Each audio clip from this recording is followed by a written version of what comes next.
Hi guys, welcome to the weekly update of the Red Robin podcast on the 6th of December. It's been, I haven't been doing it for a fortnight because not much has happened, but we've got a few things to discuss. I think the first thing that we'll start with is the fixtures. So obviously it was announced that the 2022 fixtures have been released, the full campaign.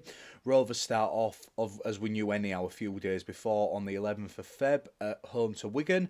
Then we travel to Huddersfield away the week after. 2 back-to-backs against Castleford and St Helens. 2 games on the road. First, we're in Manchester on March the 11th, going to Salford, and then we are away in France in Perpignan. The first of 3 trips to the French country in 2022.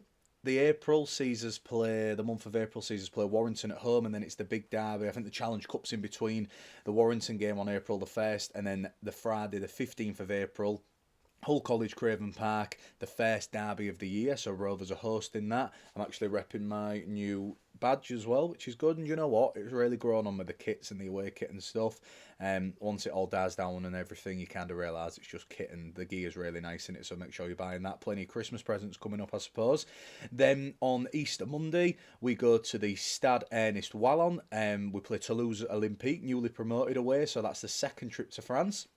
Then we are at home to Wakefield, away to Leeds, and then away to Castleford. So 3 Yorkshire games in April as well. Castleford's in May. A week off as well in between Leeds and Cass for Challenge Cup. Hopefully we're still in it. Then we have got Catalan at home, Salford at home, St Helens away, Huddersfield at home, Toulouse away again. That is 2nd of July, rounding up our trips to France. Then on the 18th, Sunday the 10th of July, round 18, Magic Weekend, Hull FC, obviously the last game on the Sunday. As we head into July as well, we've got Wakefield at home, Warrington away, Wigan away, that'll be tough. Toulouse at home, Leeds at home, St Helens away, Wakefield away, Huddersfield at home, and then the final game of the season, round 27, Saturday the 3rd of September at the MKM Hull City Stadium, 3 p.m. kickoff, Hull FC, our third and final derby probably of the year. I always think you've got to play everyone, haven't you? It doesn't really matter, but looking at the fixtures, I think from rounds 20 to 24, we have got Warrington, Wigan away, so that'll be tough. If you get 2 points there, you'll be, bonus. Toulouse at home, Leeds at home, probably you're looking again, that'll be tough, but you've got to beat them, haven't you? And then Saints away, Wakefield away, and then Huddersfield and Hull. So they're going into, hopefully Rovers will be fighting for a playoff spot at that time. You're looking about Leeds will probably be around us, Hull FC probably as well, maybe Huddersfield. So it's going to be tough, and then obviously you're going to have the teams at the top, which you'd expect, but you never know. Rovers might be up there. We've got to aim higher, haven't we? It doesn't matter who we play. But we've just got to, to be the best, you've got to beat the best. So that's the 2022 fixtures. And as I am writing this now, Hull KR have literally, guys, sorry for the delay, they've just confirmed that the first team they've postponed the first team trip to Tenerife. So Hull KR can confirm the first team's Tenerife training camp has been deferred until the end of 2022. So this decision comes with the recent changes and continued uncertainty because of the COVID regulations, and it's a 10-day trip that was going to do to the Canary Islands.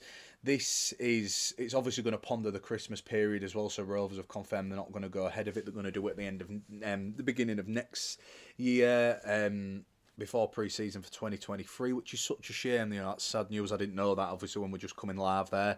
So that's the beauty of us doing it at this time, that, we've got a bit of news for you. It's disappointing because I think, like I mentioned previously, they could get a month's work done in 10 days over there in the sunshine. It'd have been nice for them to get away before Christmas, but, with the government, we're not going to get political. I have my views on them, and I know a lot of you guys do as well. The scaremongering that they're doing, and it's just like a never-ending cycle, is it? It's all you see is bad news on it, and we've got to learn with it. We've got these vaccines and everything like that. If you're a believer of it or not, I'm not going to get into it, but for me, I just don't see how it's still going ahead and how everything's still getting delayed. And some rules for some rules for others. That I'll leave it on that. But yeah, so Rovers aren't going to go to Tenerife, so obviously they'll still be training in East Hull, probably at Hull Uni as well. I know Chris put a video on of 𝚂𝙾𝙳𝙀. That was Chris there. He works near Hull Uni, so he gets to see Rovers train sometimes. Hull FC train there as well, and so it's nice for Chris to be able to put some videos on of the first team training. And talking of Chris, he had a conversation with Dan Crowther, so let me get this for you guys. So this is his book, The Robin Strikes Again. The Robin Sings Again. Sorry, you can get this on Amazon. You can get it. You can message him on Twitter, social media. Do you know what? It's a really good book. I've read 2 books in my life. I'll be honest with you. Apart from the ones I don't have to reference at uni. And it was Alan Brazil's autobiography, The TalkSport Host, which I listen to every morning, and this book. It's the 2 books I've read fully, and do you know what? It's really good. It's the story of Hull Kingston Rovers this season, and Dan spoke to Chris, and it made me laugh how much stick he was getting. It wasn't because Rovers got to a semi-final that he was doing his book, and he was going to do it anyhow, and if you listen to the interview on YouTube, he actually says he's going to be doing one of these every season. He wants to create like a generation of books of Hull Kingston Rovers, because there isn't much of the written word on the red and whites. There aren't many books of the history, so he wants this to go down in history. And do you know what? Great stocking filler, $6.99, I believe, $5.99 someplace. You can get the Kindle edition. Really interesting take, good illustrations, and it's a really nice read, especially, you know, for people who aren't really savvy on social media. A lot of older people, maybe for Christmas, or, you know, youngsters getting into reading. And it's the story of obviously the 2021 season, but it goes in depth. The first paragraph is all about Hull Kingston Rovers history.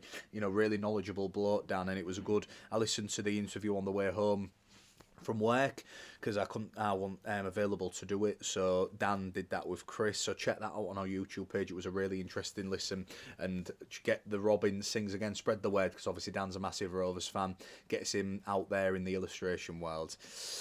So what else have we got? We announced the squad numbers. If you'd have followed us on social media, we did a 12 to 24 hour posts every 30 minutes or so, talking about, well, I did a little description on each player. So squad number 33, Max Kirkbright.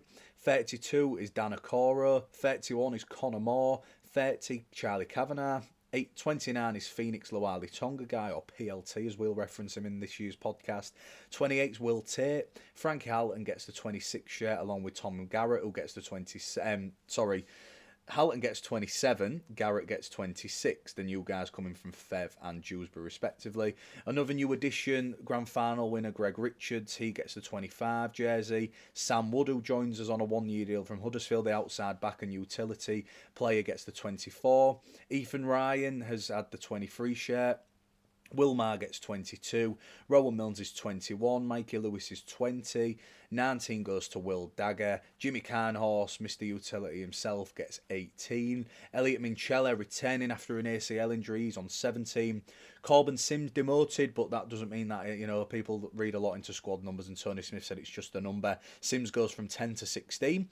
Louis Johnson becomes number 15 for Rovers. Jez Litton stays at number 14. Heading into the starting 13 now, Matty Staunton, who was an unknown signing from Bradford. The workhorse has become a real gem for the Robins, one of my favourite players. He'll don the number 13 shirt. Second rows will be number 12, Kane Lynette, and Dean Hadley gets the 11 as well. George King gets the 10 shirt, with Matt Parcell at 9, Albert Vetty at 8, Jordan Abdul at 7, wrote the retired number 6 for our legend, our hero, our greatest ever, Roger Millwood. Ryan Hall gets number 5, SKD, the skipper, is number 4, Takarangi is number 3, Ben Crooks is number 2, and Lachlan Coote gets the 1 shirt, of course. So that is Hull Kingston Rovers' squad numbers. Bit of updates, obviously Ethan Ryan and Will Dagger have had operations, alongside Lachlan Coote's had one, Ben Crooks, Matt Parcell. They're all available hopefully for round 1 though. It's not going to affect their a season at all. It's going to be a bit of a short injury. They've all been mended on the mend now. We wish all our best. All of them are training, apart from Will Dagger and Ethan Ryan. They've gone under the knife recently. I think Ethan's been doing individual stuff, and he's obviously having a wrist injury problem at the moment. That's all we'll say, and we hope it doesn't dampen his career, because he's a huge prospect, and I know he's well thought of at Hull Kingston Rovers. And congratulations to Ethan Ryan as well. He got married at the weekend, and there was a lot of photos from all the players, all suited and booted. So congratulations to Ethan Ryan, who got married this weekend.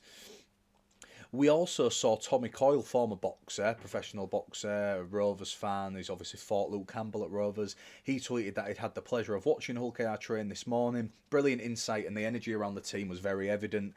Looking forward to getting stuck in with them. I imagine that's probably on a training basis, maybe doing a bit of boxing training, especially now the Tenerife's been called off. You could, he's got his gyms, hasn't he? Maybe a bit of road running, bit of boxing fitness. If you see him all bombing it down Eden Road like Rocky Balboa, start to chase him up the steps. So yeah, that's a bit of a bonus that Tommy Coyle's going to come in. I imagine that it's all around the training basis, and if the lads can get some rounds in, I know they've done boxing previously in the past, but if they can get that baseline fitness, if they can get the road running, if they can get the pad work, the sleds, the prowlers as we call it, then that fitness go out, it's tough. It's tough, and like I've said in a lot of my pieces, and remember guys to keep checking my reports on ProstRL. I really appreciate all the views and stuff. It's on my personal blog, but it's also on Prost. All my links are on my social media, and I share it on the podcast page as well. So you can read my reports, and I said about the pre-season that fitness is massive, and if Rovers, especially down the middle, if the big men can be fitter, stronger and faster than their opposition, then it'll put the likes of 𝚂𝙾𝙲𝙸𝙾, 𝚂𝙾𝙲𝙰𝚃, Mikey, them fast energetic players, it'll put them on the front foot, and Rovers will be in a fantastic position. So I'm really hoping that Tony Smith's massive on fitness again, and I imagine he will be with all the hard work they're putting in, and especially with Tommy Coyle and stuff as well. So hopefully we get to see a fitter Rovers, because it goes a long, long way. You look at the NRL, the prop forward, bang, up, down, up, down. State of Origin, they don't stop for 80 minutes and then they can still talk after it.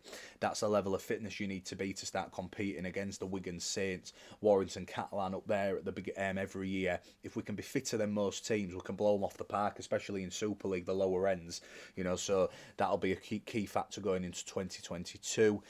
Speaking about the podcast before we finish, again, not loads has happened, not to speak massively in depth, but we're going to get George Lawler. So Wednesday, the 8th of December, 8 o'clock on our Facebook now. We've got a little app that we're going to use, and you can stream on loads of social medias.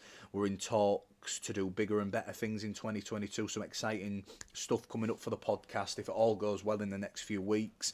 But we'll be streaming on YouTube and Facebook. George Lawler, 6 years at Rovers, played over 100 games, moving to Castleford. We know why now. Obviously, we know it's to do with family reasons. We're sad to see him go. Former teammate of mine. We're going to speak about our academy days. We're going to speak about breaking into the first team, relegation, becoming a regular, signing contracts, moving to hooker under Tim Sheens, injuries, moving to cast. There's so much to discuss with George Lawler. It's going to be a fantastic episode. And I think for you guys, obviously we've had live streams with James Green and 𝚂𝙗𝙗, but with George being probably the most recent player to leave, it'll be great for you guys to listen to him, wish him well, listen to him one last time as a bit of a Rovers player talking about Rovers, because you're not going to get that probably anymore. Now he's a Castleford player. As soon as we've done this interview, his allegiances and stuff to the Reds kind of goes. So we wish him all the best, and we're going to speak to him live on Wednesday on our YouTube and Facebook. So spread the word, and obviously if not, like I always reiterate, it's always going to be on Spotify and Amazon, Music, whatever you listen to all our platforms on. It's going to be on there, so don't worry if you can't make the live stream. Friday, we are filming with Adam Quinlan. We're going to do another podcast. That's not going to be a live stream because he's back home in Australia. Me and Chris are going to have to do it at about 8 a.m. over here. So for you guys going to work and stuff, we're not going to do a live stream. We're going to film it. We're going to let Georgie play for another 2 weeks or so, pump that, get that out there for you guys to listen. And then we're going to release Adam Quinlan. And we've also got another guest that we're going to announce before the new year. So in December, you've got George Lawler's live stream on Wednesday. Adam Quinlan's we're filming on Friday. That's not going to be a live stream, but we're going to video it, and then we're going to put it on YouTube, so you'll be able to see us talking as well. But obviously you won't be able to ask questions or watch it live. And then we've got another guest, the former Robin, who was at Rovers for about 11 years. That's a bit of a clue. Fans' favourite, played at Wembley, played in Super League. And you know what? Probably let a little bit too go early from Rovers, I'll be honest with you. And we wanted to get him on for a long, long time, and we've never been able to communicate with him on social media because he's quite a quiet kid. But Chris actually, he came into Chris's work, and Chris asked him for his number and he's down for it. So I won't announce it yet, but once you know, it's going to be a great episode. So we've got George's on Wednesday. Adam Quinlan's will be out in the next few weeks, and so will another live stream with a Rovers. I'd say is a bit of a Super League legend. He was great for us, and I'm really looking forward to speaking to him. So that is it for me, guys. On the 6th of December, obviously it's nearly Christmas, so keep buying all your stocking fillers. Buy the book, The Robin Sings Again. Buy all the gear. We're only a month away. Next month, Rovers are back in pre-season action, so it's getting closer. Keep obviously your support of the podcast going. Keep reading my reports that I'm doing. I'm going to try and do the best I can. Obviously, I'm learning along with the trade. I ain't got a journalism degree. I'm nothing like that, but I'm really enjoying delivering them pieces on Prosfield, putting them all on the forums. Keep spreading the word. If there's any guests you'd like to get on, message us and we can message them. We have a lot of people who have messaged, and a lot haven't replied, and that's absolutely fine if they're not interested, but a lot do, and it's just fitting around the time. And obviously we don't want to bombard you guys with content because we need to let it ride. We've got all our season reviews still up there, all our heritage cast, Dobson, Morel, Mantellato, Morgan. You've got some brilliant episodes left that people probably haven't listened to yet. So before the end of the year, and before we kickstart again and we move into 2022, you're going to have 3 more heritage casts, which will take it to about number 13, I imagine. There's about 50 episodes, and we're getting bigger and bigger. So as always, guys, thanks for all your support from Chris Johnson and me, Joe 𝚂𝙗𝐵𝐻𝐵𝐻𝐵. We will see you on Wednesday, the 8th of December. George Lawler, get on the live stream, share it, put it on Facebook, share the video on Facebook, Instagram, whatever you want. Tell the Red Army, because we've got 2 good interviews with former players who have left in 2021 coming up for you guys. So I've been Joe 𝚂𝚗𝐵𝐻𝐵𝐻𝐵, weekly update for the Red Robin podcast, and I will see you on Wednesday, and if not, I'll see you next Monday.